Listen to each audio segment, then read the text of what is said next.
اطاعت ہے جو رسول کہے وہیں تک رک جاؤ، اس سے آگے نہ جاؤ۔ جب رسول کہہ رہے تھے 2 کاغذ قلم، تو پھر یہ محبت کون سی تھی کہ رسول مانگ رہے تھے اور وہ محبت میں دے نہیں رہے تھے؟ اب دیکھیں سامنے دشمن بھی بڑا شاطر ہوتا ہے، انہوں نے یہ طویلیں بیان کی، جب ہمارے علماء نے آگے سے دفاع کیا انہوں نے پھر آگے سے ایک پوزیشن اور لی۔ میں اگلی پوزیشن پہ جانے لگا ہوں، اب میں اگلے مورچوں پہ آ گیا ہوں۔ اب اگلے مورچے پہ حملہ ہم پہ کیا ہوا؟ اچھا آپ شیعوں کو بڑی تکلیف ہوئی کہ نہیں دیا انہوں نے کاغذ قلم، تو علی دے دیتے، علی دے دیتے۔ اچھا یہ حکمت مجھے آج تک سمجھ میں نہیں آئی کہ جواب دینے کی بجائے فوراً کہتے ہیں علی نے کیوں نہیں کیا، علی نے تلوار کیوں نہیں اٹھائی، علی نے یہ کام کیوں نہیں کیا، علی نے یہ کام کیوں نہیں کیا۔ اچھا چلے آئیں، کہتے ہیں جی کہ اس وقت ایک ترک ہے بخاری کا جس میں اس نے لکھا ہے کہ اس وقت حجرے میں صحابہ اور اہل بیت، لیکن جو ہمارے محدثین نے بتایا انہوں نے کہا وہ اہل بیت سے مراد اہل کساں نہیں، بلکہ اہل بیت سے مراد جو گھر میں لوگ رہتے تھے وہ اس وقت حجرے میں موجود تھے، ان میں ازواج بھی ہو سکتی ہیں، اور نبی کی 2 بیویوں کا وہاں پر ہونا اس حدیث میں ظاہر ہو رہا ہے، کیونکہ اس کی اگلی روایت جو ہے اس کے آگے جو چلتی ہے اس میں بیان ہو رہا ہے ان 2 نبی کی بیویوں کا وہاں پر موجود ہونا۔ تو ہمارے محدثین نے لکھا کہ وہ اگر گھر والوں کی وجہ سے ہے، یہاں پر علی موجود نہیں ہے، چلیں مان لیا تم کہتے ہو کہ علی کو دے دینا چاہیے تھا۔ رسول نے اگر علی سے مانگا ہوتا، سر نہیں ہلائیے گا میں دفاع کر رہا ہوں تمہارے مذہب کا، رسول نے جب جہاں جہاں حکم دیا علی کا نام لے کے دیا، یا علی خیبر میں جائیے، یا علی بستر پہ سوئیے، یا علی سورہ برات کی تبلیغ کے لیے جائیے۔ رسول جب بھی حکم علی کو دیتے تھے تو مخاطب کر کے دیتے تھے۔ یہاں پر تو رسول نے یہ نہیں کہا اے علی مجھے کاغذ قلم دیجئے، کہتے جی اچھا اگر علی کو نہیں دیا تو موجود تو تھے نا، تو جب سب موجود تھے تو اس کا مطلب پھر علی کو دے دینا چاہیے تھا، علی کا نام نہیں لیا تو جس کا آپ انکار کر رہے ہیں اس کا بھی نام نہیں لیا، اچھا اس کا بھی انکار میں نام نہیں لیا، تو اب آیا ہے خود اپنے ہی جال میں سیا کہ جب رسول نے اتنے حجرے میں لوگوں میں کسی ایک کا نام نہیں لیا تھا تو جواب ایک نے کیوں دیا؟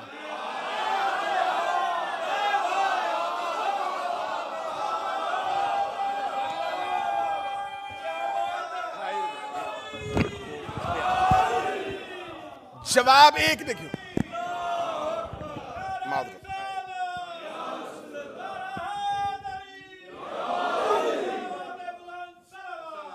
اللہم صلی علی محمد۔ جواب بتا رہا ہے کہ مخاطب کون تھا۔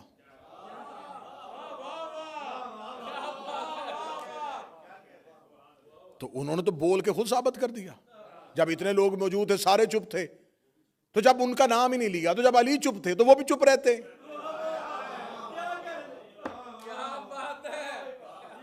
اچھا علی نے کاغذ قلم کیوں نہیں دیا اس بات میں بحث بعد میں کریں گے، پہلے یہ بتاؤ علی نے انکار تو نہیں نہ کیا؟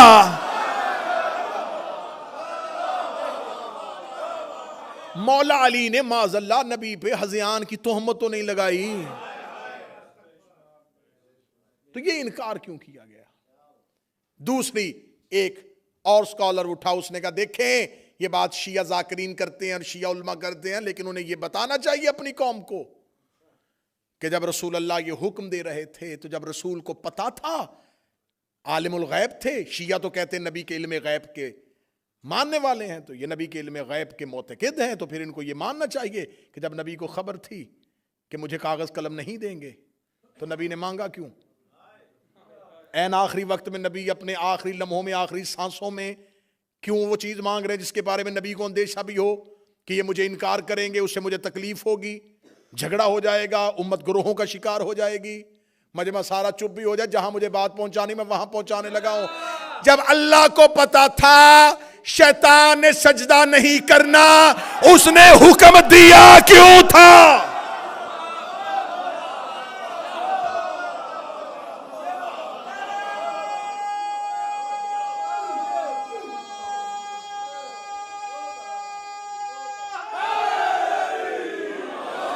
ہم نبی کے علم غیب میں بعد میں آئیں گے کہ نبی کا علم غیب جو ہے وہ کوئی فرقہ مانتا ہے، کوئی فرقہ نہیں مانتا، لیکن اللہ کو عالم الغیب ہر لا الہ الا اللہ پڑھنے والا مانتا ہے کہ اللہ غیب کا عالم ہے، اللہ غیب کا علم رکھنے والا ہے، وہ غیب کے سارے پردوں سے واقف ہے، وہ غیب سے سارے رازوں سے واقف ہے۔ جب اللہ کو پتا تھا کہ فرشتوں کی محفل میں ایک ایسا بیٹھا ہے جس نے انکار کر دینا ہے، تو اللہ نے سجدے کا حکم کیوں دیا تھا؟ اللہ کو پتا تھا کہ اس کے دل میں آدم کا بغض ہے، اس کے دل میں آدم کے لیے نفرت ہے۔ اللہ کو پتا تھا کہ جب تک میں آدم کی خلافت کا اعلان نہیں کروں گا، اس کی دل کی منافقت زبان پہ نہیں آئے گی۔ اللہ نے آدم کی خلافت کا اعلان کیا تاکہ منافقت باہر آئے، نبی نے کاغذ قلم مانگا تاکہ منافقت باہر آئے۔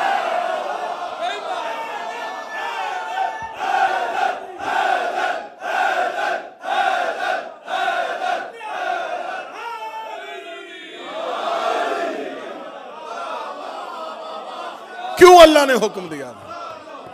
اللہ نے حکم دیا تاکہ منافقت باہر آئے۔ تو یہ رسول اللہ ہے، یہ رسول اللہ ہے، یہ بھی وہی کرتا ہے جو اللہ کرتا ہے، بلکہ اللہ اس سے وہی کرواتا ہے جو وہ خود کرتا۔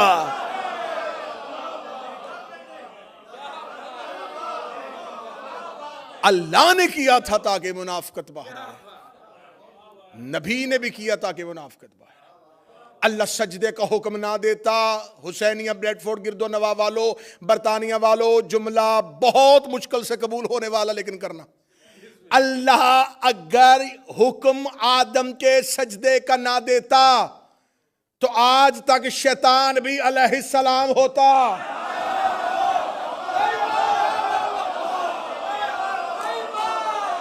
مجمع خاموش ہو گیا، میں جملہ کہہ گیا، کیونکہ وہ علیہ السلاموں میں رہتا تھا۔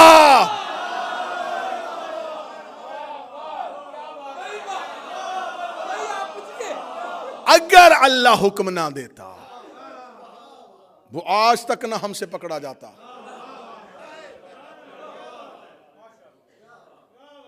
اللہ نے حکم دیا تاکہ علیہ السلاموں میں ایک لعنت اللہ باہر آئے۔ تو یہ تو توحید کا منشور ہے، یہ تو الہی نصب العین ہے، یہ تو دستور الہی ہے کہ وہ مجرم کو ہمیشہ ایسے ہی پکڑتا ہے۔ پھر رسول نے کہا کہ میں تمہیں لکھ دوں تاکہ تم میرے بعد گمراہ نہ ہو جاؤ۔ اچھا، علی نے کیوں نہیں لکھوایا؟ علی کو گمراہی کا خطرہ ہوتا تو لکھواتا۔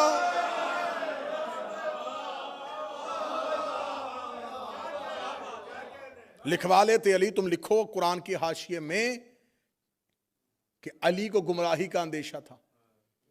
علی تو معصوم ہے۔ تو رسول نے ساتھ ہی کہا تھا کہ وہ لکھوائے جس نے بعد میں گمراہ ہونا ہے۔ سر نہ ہلانا، زبان سے بولنا، میں محنت کر کے پڑھ رہا ہوں، تم علی کی بات کرتے ہو۔ سلمان نے بھی نہیں لکھوایا، عمار نے بھی نہیں لکھوایا، مقداد نے بھی نہیں لکھوایا۔ جب ڈاکٹر نسخہ لکھتا ہے تو بیمار ہاتھ آگے کرتا ہے۔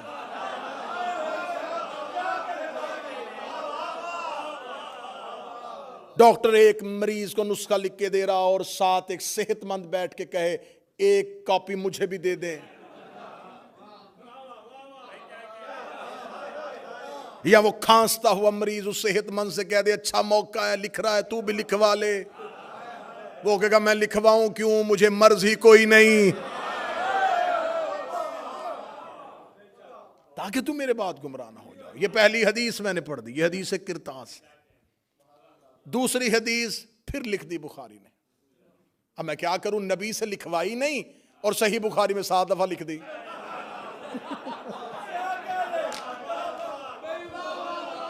نبی سے, قبلہ ترابی صاحب, نبی سے ایک بار نہیں لکھوائی. اللہم صلی اللہ, نبی سے ایک دفعہ نہیں لکھوائی اور بخاری میں بار بار لکھ دی. چلے میں, کیونکہ یہ ویڈیو کیمرے کی موجودگی میں بات ہو رہی ہے, تو یہ جو حدیث کرتاس ہے یہ بخاری میں پہلا اس کا حدیث نمبر 114 3168 دوسری جگہ پہ آئی, 4431 تیسری جگہ پہ آئی, 4432 چوتھی جگہ پہ آئی, 7366 یہ 5ویں جگہ پہ آئی ہے, 3053 اور 5669 یہ ہے 7 وہ حدیثوں کا نمبر جس میں بخاری نے حدیث کرتاس کو لکھا. اب میں جو حدیث آپ کے سامنے پڑھنے لگا ہوں, اس حدیث کو پھر بخاری نے 6576 پہلا نمبر, 2367 دوسرا نمبر, 6582 تیسرا نمبر, 6585 6586 پہ بھی یہی, 6587 پہ بھی یہی, 7048 پہ بھی یہی, 7049 پہ بھی یہی اور 7051 پہ بھی یہی. یہ اگلی حدیث میں پڑھنے لگا ہوں. پہلی اتر گئی جی, رسول نے کہا لکھ دیں, انہوں نے کہا ہمیں نہیں لکھوانا. کیوں؟ حسبنا کتاب اللہ, ہمیں اللہ کی کتاب کافی. رسول نے ایک حدیث کہی ہے, انی تارکن فیکم الثقلین, میں تمہارے درمیان 2 چیزیں چھوڑ کے جاؤں, کتاب اللہ و اطرتی اہل بیت, ایک اللہ کی کتاب اور ایک میری اطاعت. اس حدیث کو بدلا نہیں, رسول نے کہا میں قرآن چھوڑ کے جا رہا ہوں اور سنت چھوڑ کے جا رہا ہوں. اچھا, رسول چیزیں 2 چھوڑ کے جا رہے ہیں, قرآن اور سنت, اور جو حجرے میں شخص کھڑا ہے وہ کہہ رہا ہے ہمیں صرف قرآن چاہیے.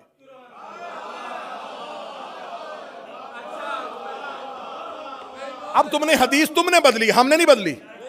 حدیث تم نے بدلی ہے, اب تمہاری بدلی حدیث تمہارے گلے میں آنے لگی ہے. تم نے کہا نبی 2 چیزیں چھوڑ کے گئے, ایک قرآن اور ایک سنت. یہ حدیث بھی تمہاری ہے اور جو حجرے میں بول رہا ہے وہ بھی تمہارا ہے. وہ کہہ رہا ہے ہمیں صرف قرآن چاہیے. اب سر نہیں, مجھے مجمع کی زبان سے تائی چاہیے.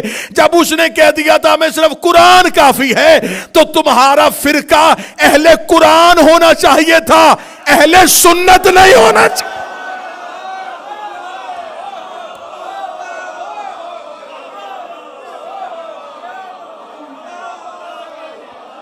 فرقے کا نام ہونا چاہیے تھا فرقہ اہل قرآن.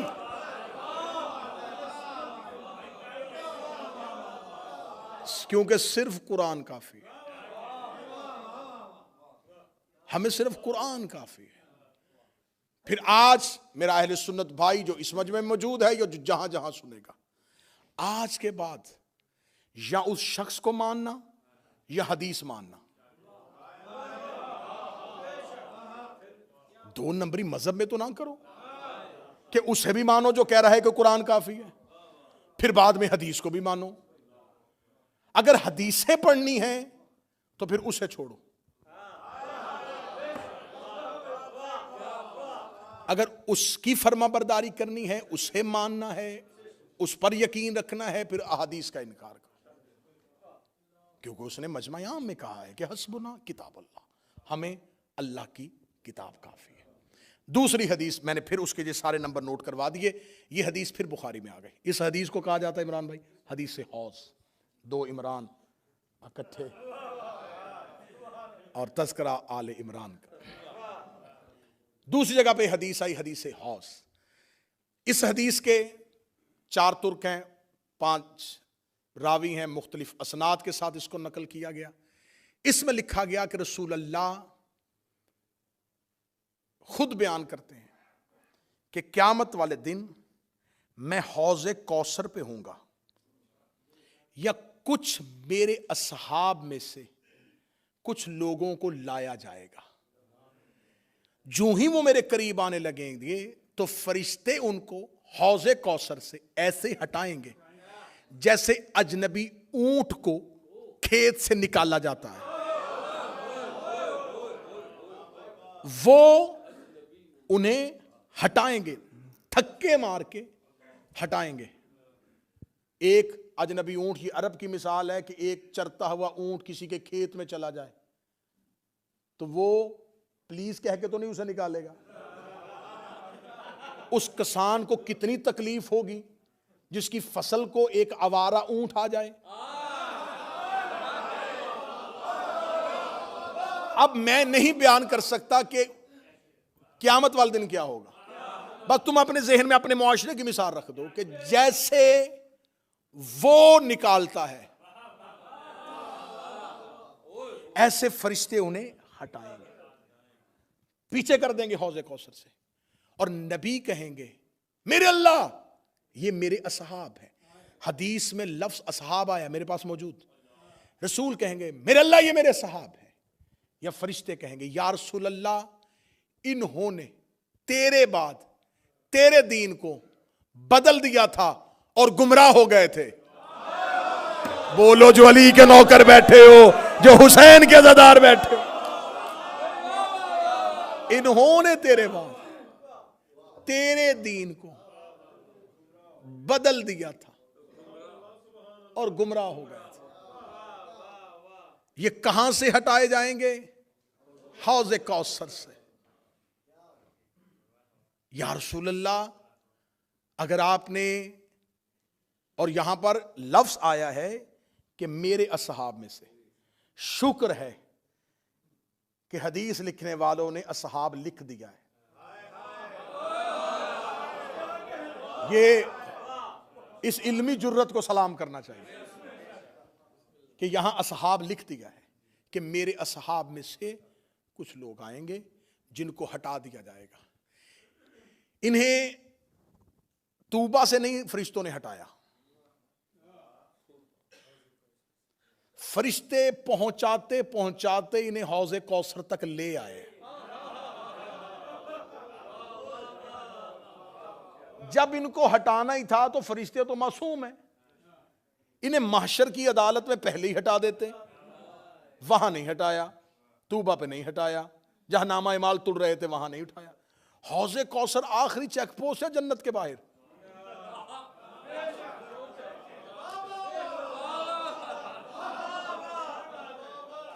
آخری چیک پوسٹ ہے، وہاں تک لے آئے. جب وہاں پہنچ گئے تو پھر آرام سے بھی نہیں ہٹایا، پھر دھکے مار کے ہٹایا. تو میرے لگر ان کو ہٹانا ہی تھا، ان کو پہلی منزل سے ہٹاتا، دوسری منزل سے ہٹاتا، تیسری منزل سے ہٹاتا، انہیں حوض کوثر تک کیوں لے کے آیا؟ نبی نے کہا تھا انی تارک فیکم الثقلین، میں تمہارے درمیان دو کراں قدر چیزیں چھوڑ کے جا رہا ہوں. ایک اللہ کی کتاب، دوسری میری اہل بیت. ان کے ساتھ متمسک رہنا، انہیں پکڑے رکھنا، یہ تمہیں حوض کوثر تک لے آئیں گے. ہائے ہائے ہائے ہائے.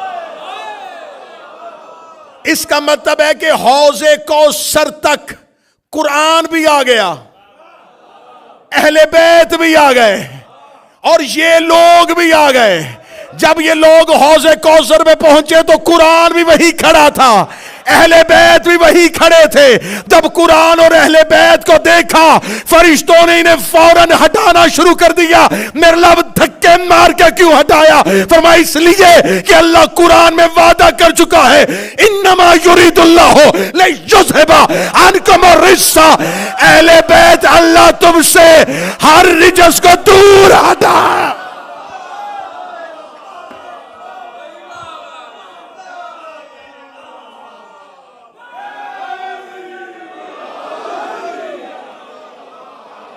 یہ ہے حوض کوثر. اس حدیث کو کہا حدیث حوض، حوض والی حدیث. حوض کہتے ہیں تالاب کو. اس چشمے کا نام کوثر نہیں ہے. ہاں سمجھنا، یہ ہے حوض کوثر، کوثر کا چشمہ.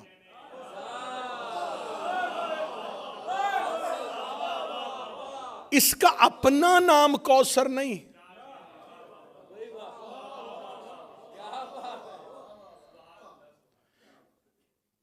یہ ہے کوثر کا چشمہ.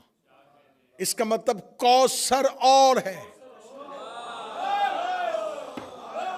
چشمہ اور ہے.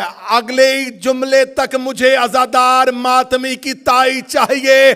فرشتے انہیں گھسیٹ کر کوثر تک لے کے آئے تھے.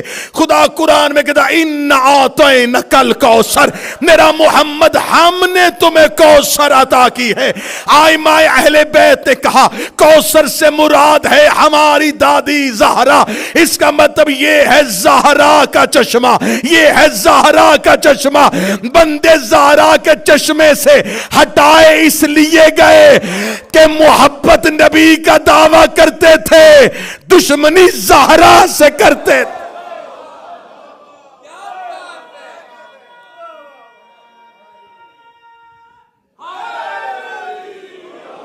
جنہیں ہٹایا گیا وہ ڈائریکٹ زہرا کے دشمن تھے.